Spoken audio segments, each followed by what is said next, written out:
Hello children, how are you? I hope you all are fine at your homes. Welcome to this yet another class of English of grade 6. The story that we are going to talk about today is a story of two unusual friends. They are unusual. Why? Simply because they are not like the kind of friends that we see in a general go in the society. They are friends, but at the same time, if you look at them, you will find that they don't seem to be friends. They are animals, and whenever one tries to be a friend with some animal, whether it is a human being who wants to choose an animal or an animal who wants to choose another animal to be a friend, there is always a consideration of whether I will be safe with this animal or not. And the same thing was not considered by our dear friend in this story. There are two types of animals in this world. The first category is of herbivorous animals and the other animals are carnivorous. Herbivorous animals are the ones who feed on the grass or the vegetation that they find around themselves in the jungles, or many times you see them in the cities also. And on the other hand, we have carnivorous animals. These animals feed on these herbivorous animals, and this is why these herbivorous animals find it very difficult to make friends with the carnivorous animals. And children, this is the twist in today's tale.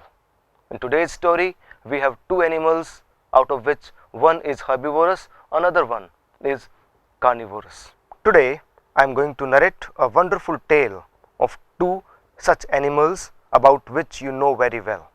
One of them you see around your houses many times, either jumping or picking eatables from your homes and running away from there. This is none other than a monkey.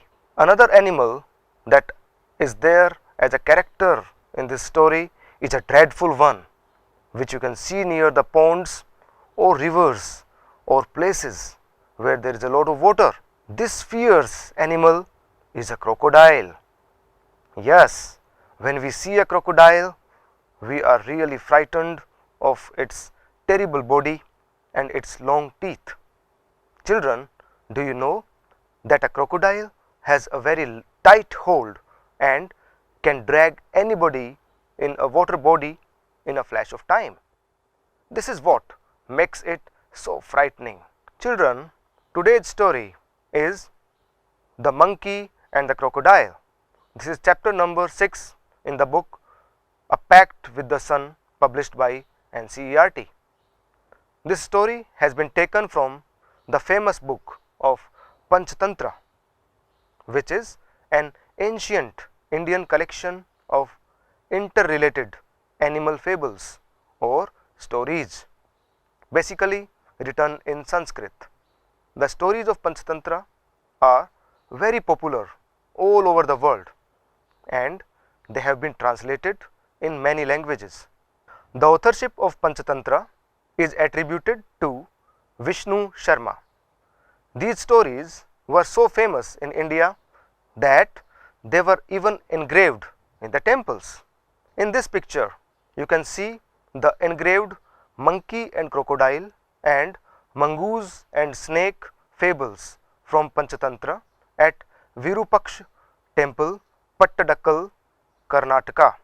Children, I would suggest you to read the other stories from Panchatantra as well, because they all are brilliant and highly interesting fables. So, dear children, let's enjoy today's wonderful tale featuring the friendship between a monkey and a crocodile. Once, on the bank of a river, a monkey made a home for himself in a tree laden with fruit. He lived in it happily, eating to his heart's content the fruit of his choice. He would eat fruits throughout the time, and he did not have to go anywhere else to search for food. The monkey was happy but lonely and wanted a companion to talk to and share the fruits with. Who doesn't want a friend with himself when he or she is alone.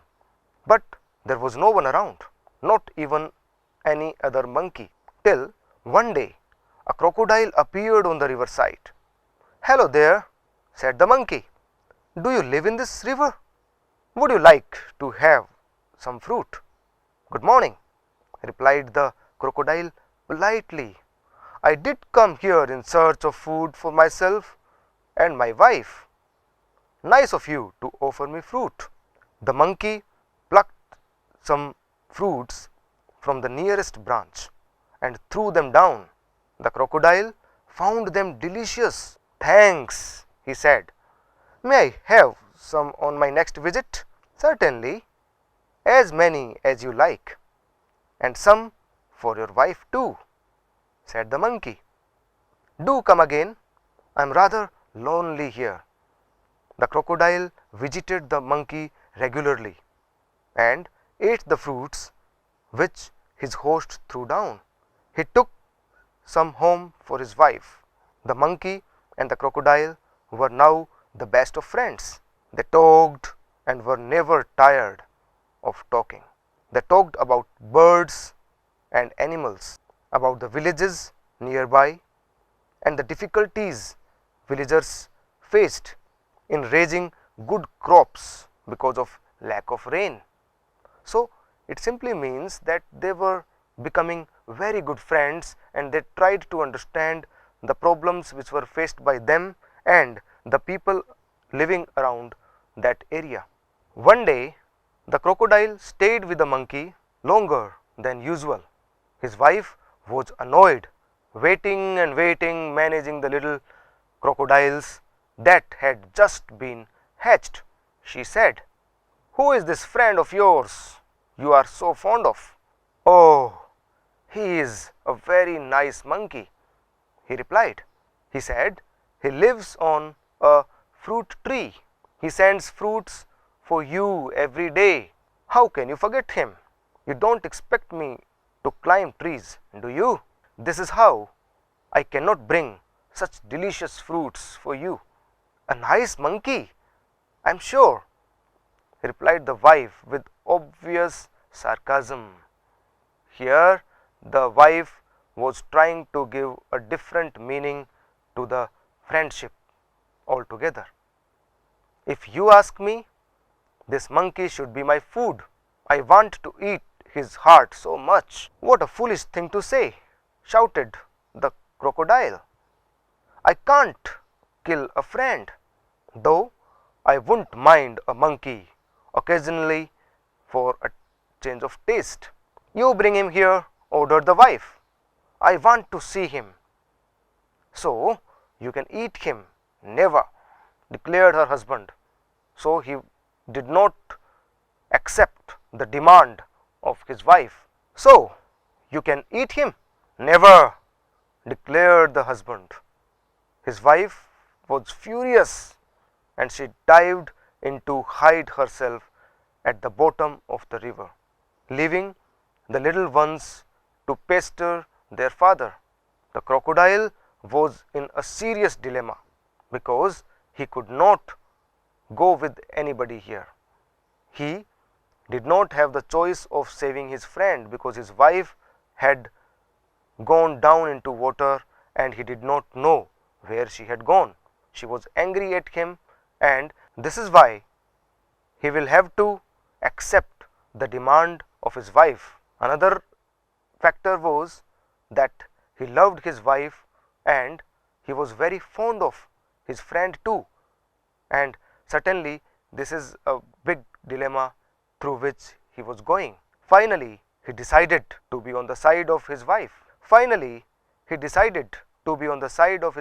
She was his life partner after all.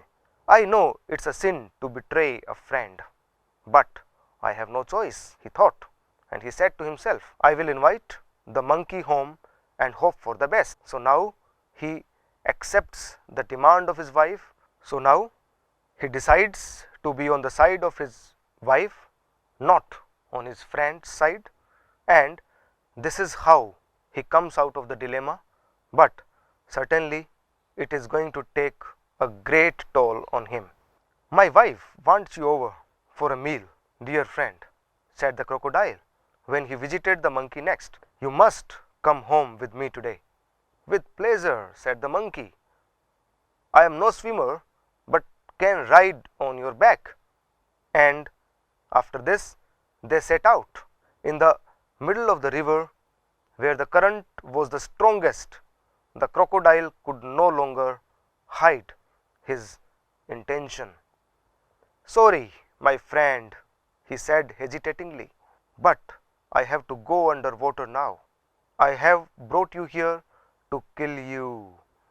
My wife cannot survive without eating your heart. Goodbye. The monkey was scared and distressed, but he was sensible and clever like all monkeys. He kept a cool head. Calmly, he said, I would do anything for you and your family, friend. You are my only friend in this world. After all, what is a monkey's heart compared with the life of a crocodile's wife? But how foolish could you be? Why didn't you tell me before? I would have brought my heart along. So the crocodile now was puzzled. He asked him, but where is your heart? He asked this thing innocently. I thought you carried it all the time. Of course not. It's there on the tree, the monkey said. Let's swim back at once and get it. Your wife must be waiting, replied the monkey, gaining confidence. Oh dear, what a mistake, hissed the crocodile. They laughed loudly as the crocodile took a full turn to reach the tree. On the river bank, the monkey jumped onto the tree and heaved a deep sigh of relief. He plucked a fruit or two from the nearest branch and throwing them down said, let your wife have some fruit rather than my heart. Fresh fruits are good for mind and body. Goodbye, friend, and if you don't mind, we will never meet again. Now, the crocodile was very sad, and now he had become a bit wiser also, and he shed a few tears. Now, the crocodile, after understanding everything, his foolishness as well as the cleverness of the monkey, he turned very sad. Yes, he became wise also, and he shed a few tears which were genuine, and he turned back to go home. He was in a hurry to tell his wife a thing or two. This way, he was able to understand that he had lost a very good friend, and his wife, he did not know what her reaction would be like. So children, this was the story for today. I hope you would have enjoyed the story a lot, and at the same time you will remember the lesson of right selection of friends in the life. So children, now let's discuss the themes which have emerged in the chapter. There are three major themes which we can see in the chapter.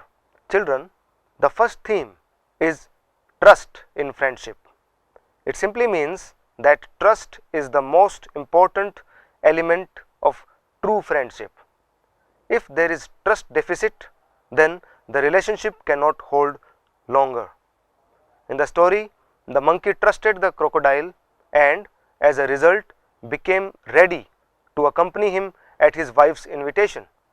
But when he found out that it was a plan, and even though the crocodile had been foolish to persuade him into going to his wife, he understood that he could no longer have any trust in the crocodile, and this is the reason why he told the crocodile after reaching back to his tree that he will never meet him again.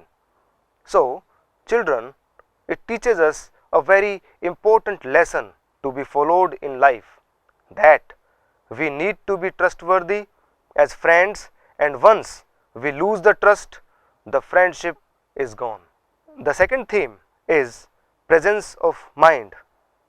Children, it is very important to keep your mind alert all the time. The monkey believed his friend the crocodile, and this is the reason why he went with him without giving a second thought to the invitation from his wife. But right at the time when the crocodile told him about the plan of his wife, due to which he had brought him there, he showed his presence of mind and told the crocodile in a very calm manner that he had not brought the heart which his wife wanted to eat. This tactfulness and presence of mind on part of the monkey saved his life in a very difficult and problematic situation. The next theme is the right selection of friend in life.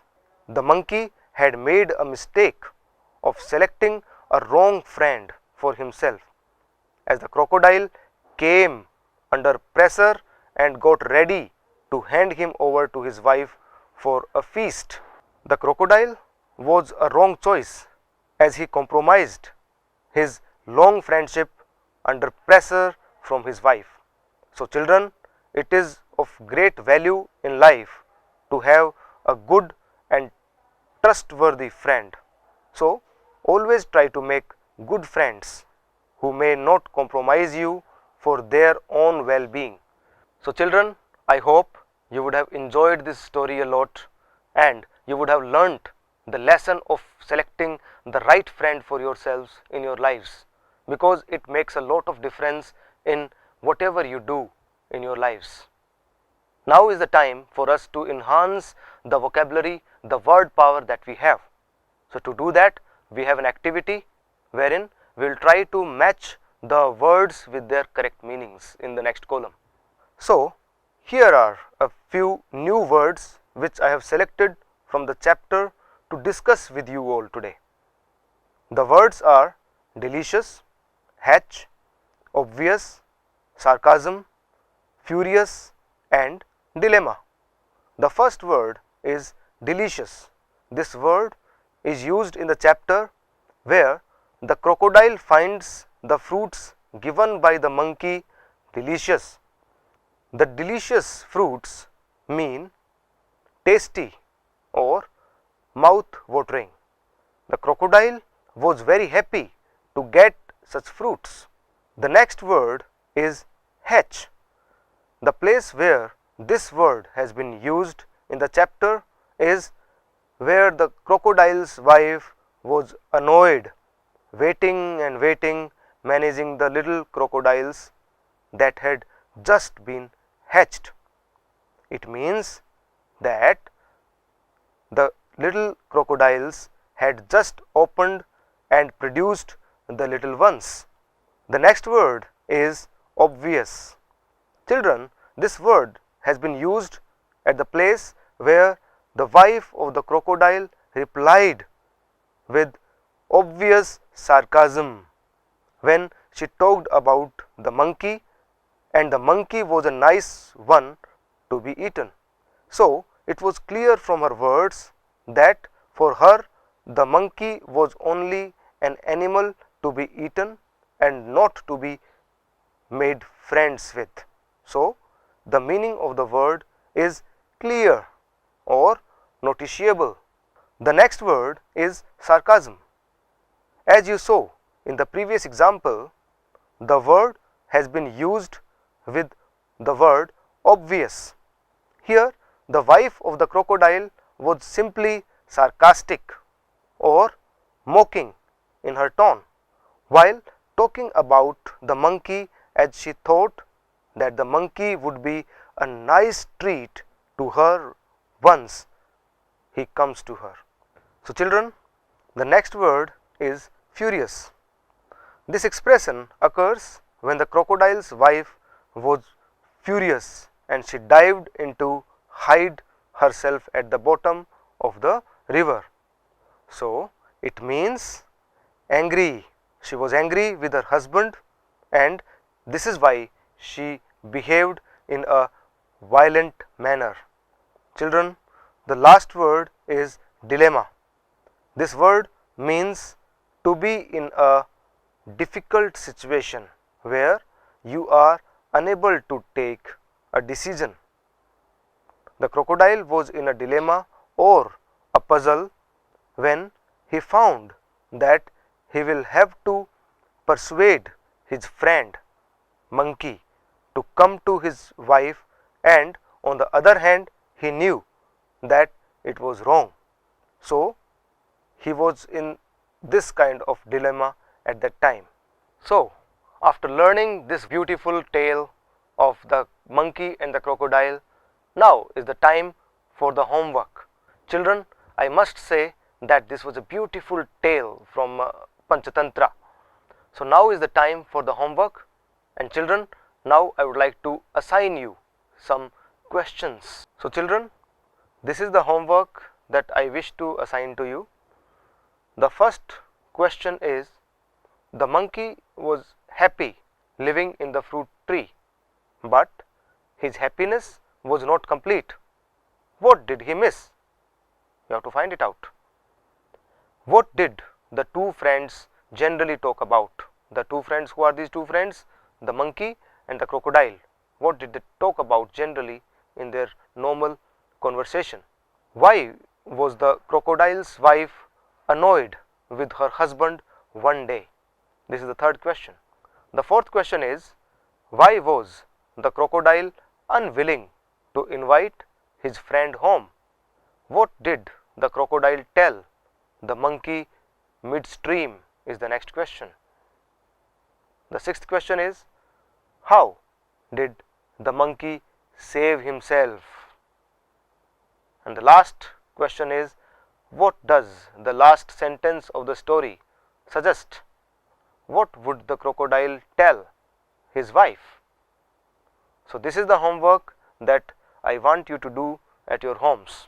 So children, after this wonderful tale and after understanding all the themes which were there in the chapter, and after enhancing our knowledge of different words which were there in the chapter, the difficult words, and after assigning you homework, I hope that you will be doing this homework with great enthusiasm back at your homes, and will keep doing these things, these wonderful things at your homes. So we will meet in the next class.